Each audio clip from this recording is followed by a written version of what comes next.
Namaskar and welcome to Indian Diplomacy, a show on Doordarshan, India's national television channel, about Indian foreign policy, India's international relations, and major strategic partners of India, which are helping India become a leading power in the world. Viewers, in this episode, we are taking up a very pivotal country that matters to India, to Asia, and to the world. This is Japan. We are talking about the rise of Japan, the resurgence of Japan, and the return of Japan as a major player in the geopolitics of Asia and the Indo-Pacific. And to discuss this, I am very privileged to introduce you to a learned scholar from Japan who has joined us in the studio today, Professor Yoichiro Sato.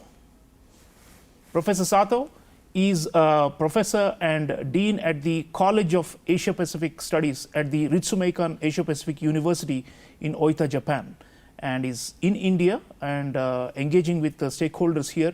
So it's an honor for us, Professor Sato, to have you here in Doordarshan. Thank you very much. Professor Sato, return or resurgence of Japan is the most talked about phenomenon in Asia in recent years, especially since the second term of late Prime Minister Shinzo Abe in 2012. There has been a definite shift in Japanese military doctrine, in foreign policy, in a more assertive direction. And watching from a distance here in India, it feels like finally Japan has come back or arrived on the scene, because earlier it was seen as missing and focused only on economic development. But now with this more assertive posture, it seems to be changing the dynamics in Asia. So I'd like you to begin by reflecting on why this change has happened in the last decade or so, and what are the forces propelling this push towards a more assertive Japan? Okay, I think we need to go back to the end of the Cold War to see the start of this process. Japan took the US-Japan alliance for more or less granted during the Cold War period. But when the Cold War ended, a lot of things became uncertain, including the prospect of China. The United States was initially very optimistic about the future course of China.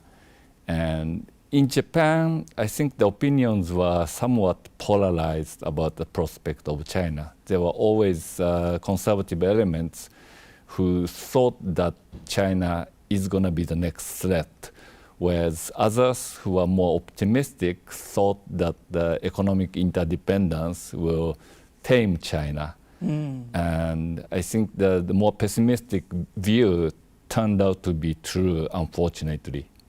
Since the Xi Jinping era, definitely China has moved in a very aggressive direction, and I've heard both Prime Ministers Abe and Kishida saying that this is the most complex security environment Japan has faced in a long time.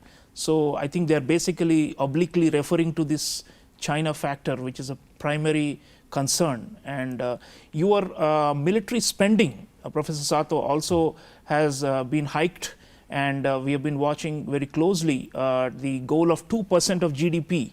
And Japan is, a major economy in the world. Right. And for 2% means a lot in terms of the outlay. The projections are for around $330 billion US by 2027. That's how much they are allocating for defense now.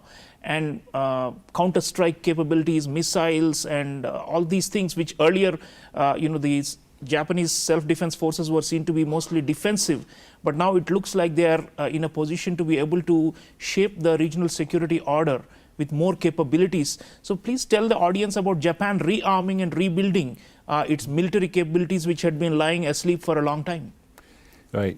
Yeah, the Prime Minister Kishida announced that Japan will gradually increase the defense spending, and the 2% figure came from basically the same standard as the European allies of the United States. Within the NATO framework, Europeans committed to this 2% figure, and Japan basically toed the line.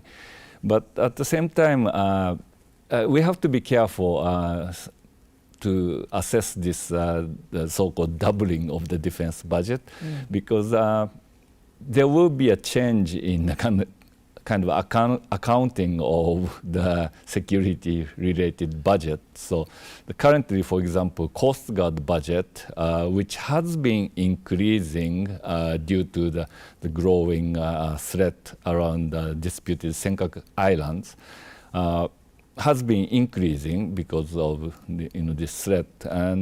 But the Coast Guard budget is under the civilian budget of the Ministry of the Land and Transportation. So this will be changed to kind of security the budget and counted toward the 2%. So some of that is going to be old wine in a new bottle, in a sense. And on top of that, Japan will have to procure some large, strictly defensive items. And for example, the big capital ship for missile defense. And that's going to be in line. And those things will take up a lot of the budget increase. So it's probably misleading to think that the bulk of the defense increase will be geared toward the more assertive and offensive capabilities.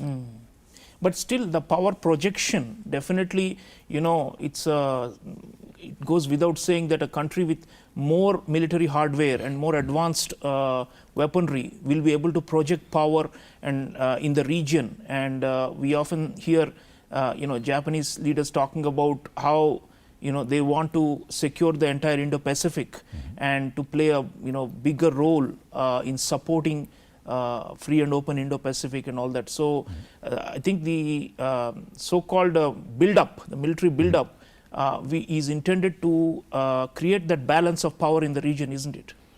Yes, of course. The Japanese the defense build-up is primarily geared toward the defensive posture in the East Asian region, and it's the Japan's converting, for example, some of the destroyer ships, flat deck destroyer ships, which used to be primarily for anti-submarine warfare, but now it's being converted into a small aircraft carrier to equip with the F-35B. That's a vertically capable fighter planes. And so things like that's happening, but they are primarily for the defensive purposes because, small aircraft carrier, it cannot be really projected effectively to distant areas, unlike the, real big aircraft carrier the United States has. So basically it's a regional role. And I think the part of the growing activities are taking place in, for example, the South China Sea, and the Chinese threat in this region is being deterred by, the joint exercise between Japan, Australia, U.S., and lately I think the Philippines also are cooperating very closely with these countries. Absolutely. So viewers, Japan is becoming quote-unquote a normal power again.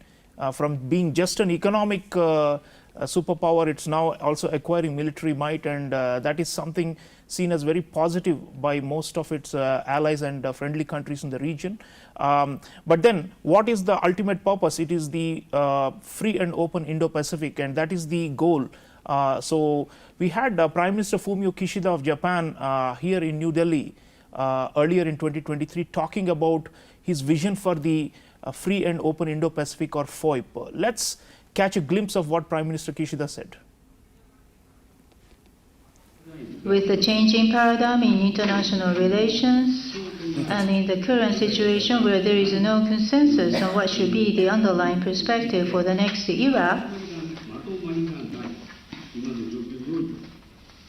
FOIP is a vision that is in fact gaining in relevance. In this sense, FOIP was a visionary concept. In particular, the concept of FOIP has been flexible in evolving in a way that embraces various voices, along with the growing support and endorsement from the international community. I believe that this vision, nurtured by the voices of different countries, and which can be characterized as our FOIP, is becoming more important than ever toward the goal of leading the international community in the direction of cooperation rather than division and confrontation. Even at this turning point, the fundamental concept of FOIP remains the same. It is simple. We will enhance the connectivity of the Indo-Pacific region, foster the region into a place that values freedom, the rule of law, free from force or coercion, and make it prosperous. With this backdrop, we should reaffirm and share the understanding that at the root of the concept of FOIP is defending freedom and the rule of law. So, viewers, the Prime Minister of Japan saying FOIP, Free and Open Indo-Pacific, is all about defending freedom and the rule of law. Professor Sato, Japan is not only talking about the in crude terms like balance of power, but also about creating a normative environment in the Indo-Pacific, right, which is free and democratic and based on rules-based conduct. And obviously, the Chinese expansion and aggression has been the main challenge to this idea of a rules-based order. What we have seen with in the East China Sea, in the South China Sea, and here in South Asia as well. So, on that count, let's now focus a little bit on what we call the external balancing aspect of Japanese foreign policy. We already spoke about the internal balancing, which is based on military buildup. But when it comes to external balancing, which is mainly in the form of alliances and partnerships, how do you think Japan has adjusted its core alliances? I mean, as you know, it's a U.S. treaty ally for a long time, and it's also built, I think, closer links now with NATO, even though it's not formally part of NATO.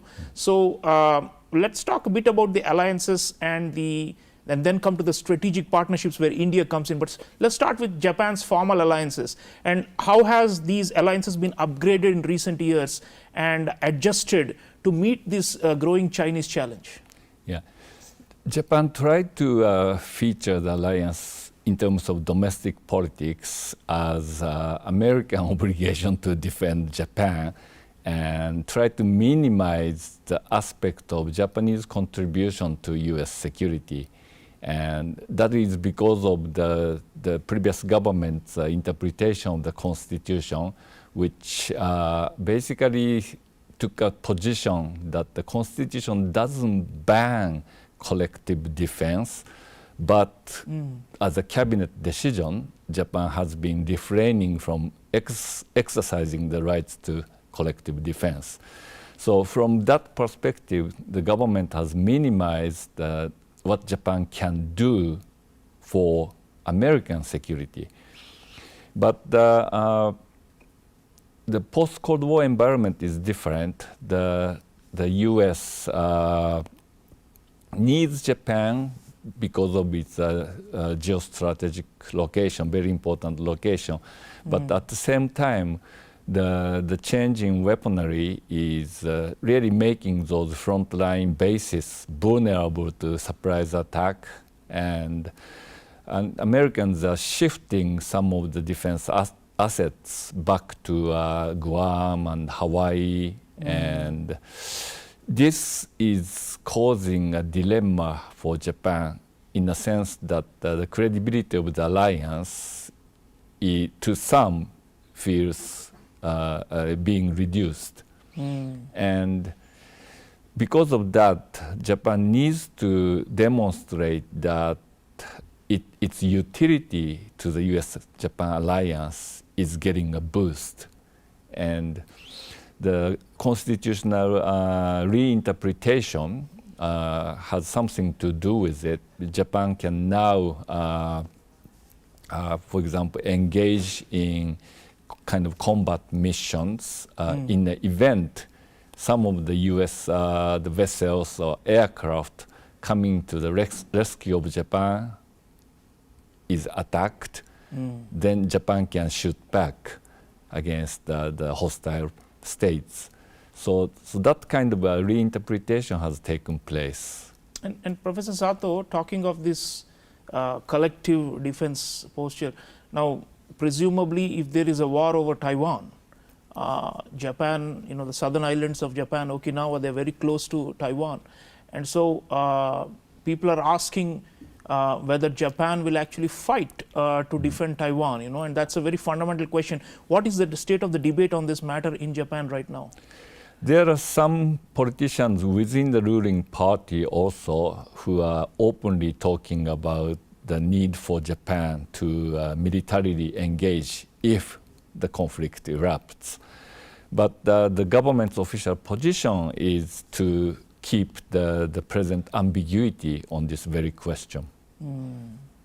And Professor, let's talk now about the wider set of partnerships. I mean, apart from the US alliance, Japan has become very proactive in terms of building ties with Australia, with India, with the ASEAN countries, especially Vietnam and Philippines. And Japan has also changed its policy with regard to weapons exports and what they call security assistance to countries in the Indo-Pacific. And many countries are feeling very hopeful about it because Japan is technologically a very advanced nation, and together with its own military, if it can also help to be a net security provider to others in the region, especially in the maritime domain, that will really help, isn't it? So how has that thinking come about, and which countries do you think are the main focus areas for Japan for building these strategic partnerships now? I see. Yeah, there are two drivers on this, and one is that Japan feels it has to be more active in security policy, and rather than just building up its own capability, helping the friendly states' capability, which can be used for deterring, aggressor states in the region, is a very important part of foreign policy for Japan. But the second aspect of this is that Japan has been trying to keep a high level of defense-related technology in the hands of the indigenous defense corporations.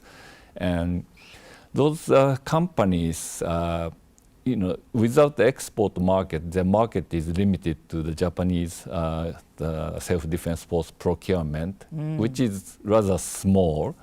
And because of that, the production has not been very efficient. The cost is high, and they need to expand the market. And that's the second driver of this.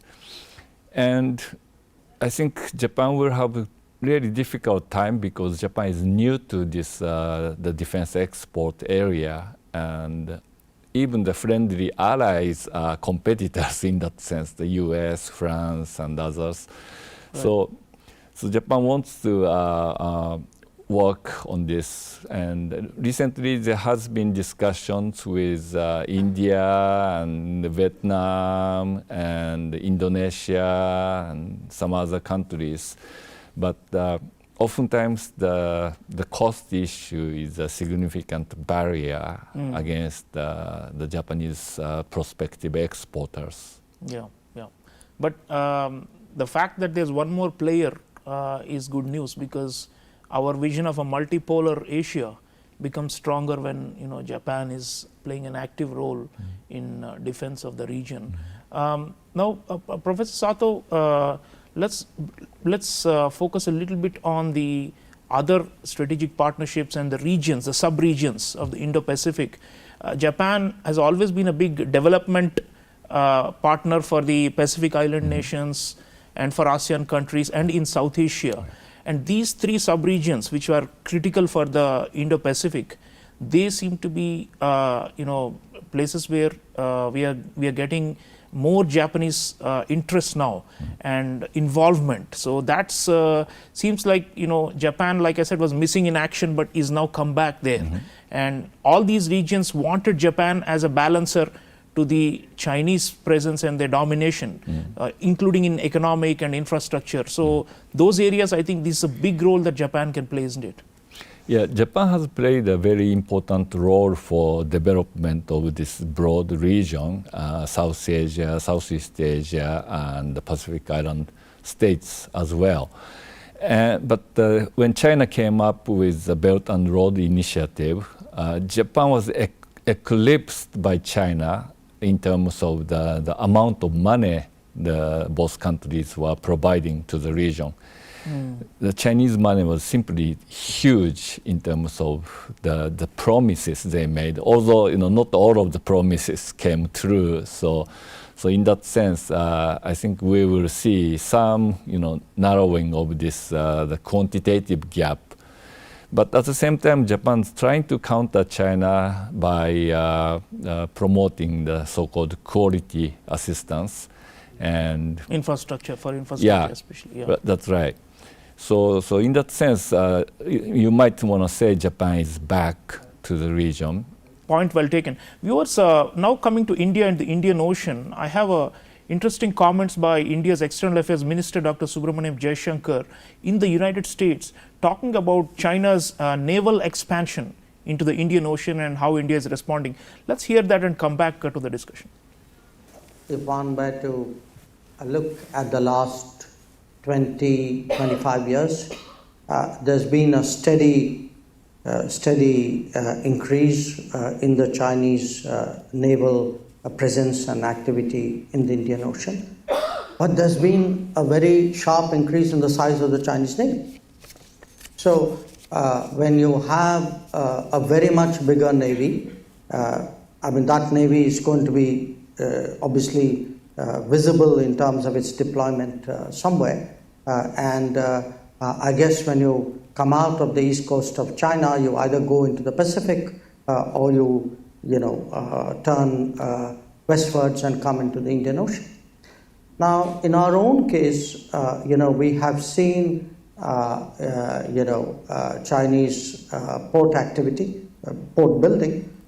You mentioned Gwadar. There's a port called Hambantota in Sri Lanka. There are a few others. Now, in many cases, I would say, looking back, maybe the governments of the day, the policymakers of the day, perhaps underestimated the importance of this and how these ports could work in future. Each one is a little unique in a way. Certainly, we obviously do watch, many of them very carefully for any security implications that they have for us. So, from an Indian point of view, I would say it's very reasonable for us to to actually prepare for a far greater Chinese presence than we have seen before. So viewers, India's External Affairs Minister is saying far greater Chinese presence in our backyard than before, and we are preparing for it, and we are watching the ports, the strategic, the so-called string of pearls that the Chinese have built. Professor Sato, Japan, like you said, the orientation is towards the Pacific, but looking westwards, our minister was talking about how the Chinese Navy is going in both directions. They're trying to push the US or push the boundaries in the Pacific, but also come into the Indian Ocean. They have the two ocean strategy, as the Chinese call, the PLA calls it. So what can Japan do to enable and to support India, which is historically been like the dominant power in the Indian Ocean, but is also now on the defensive because of encroachment and infiltration by the Chinese? How can Japan and India cooperate, you think? Okay. Well, the Indian Ocean region has always been on Japan's kind of security interest, and that's primarily because Japan's heavy dependence on trade, either into the Persian Gulf region or through the Red Sea and the Suez Canal into the Mediterranean. So Japan has always been interested, but during the Cold War, the Soviet threat in the Indian Ocean region was quite limited, and the U.S. Seventh Fleet was quite dominant in this region. So Japan didn't do much, but Japan has been gradually increasing its own presence in the region since, for example, 9/11, after the Al-Qaeda attack against the United States. Japan dispatched destroyers and refueler ships into this Indian Ocean region to work with the coalition partners. And Japan's anti-piracy operation in the Sea of Aden is also still taking place as well. So the growing presence is visible, and Japan also anticipates, seeking more access points in the region. And currently there is a first Japanese overseas base in Djibouti. And if Japan can have more access points, that would encourage closer cooperation between Japan, India, and also probably a third party throughout the region. Absolutely. So viewers, the port construction is a matter of great concern for us. The Chinese are building and acquiring strategic real estate all across the Indian Ocean region and trying to surround India or to get alternative access to Indian Ocean bypassing the Malacca Straits. These are big geostrategic moves by the Chinese, but together with close strategic and global partners like Japan, we can potentially roll this back and also develop our own access points, as Professor Sato is talking about, where our navies can also operate and be able to deter the Chinese pressure. I want to thank Professor Yoichiro Sato for sharing such invaluable insights. Thank you so much for joining us. Thank you very much. Very glad to be here. So viewers, Japan is rising again, and there have been many iterations of this all the way since the 19th century if you look at it. But what we are seeing in the first half of the 21st century is going to be different, because Japan is a democratic country today, and it is surrounded by a major authoritarian adversary, China, and to a lesser extent North Korea. But Japan is now alert to the threats that it faces and does not want to get marginalized. That is the sum of the discussion. And India comes in because India helps Japan to increase the ambit of its influence in the Indo-Pacific. So together, Japan and India, we can potentially create the free and open Indo-Pacific, which is the vision of our leaders. Let's keep an eye on FOIP, and Japan's increasing assertiveness in this region and how it's a positive force for good. I'll see you again next time. Until then, take care.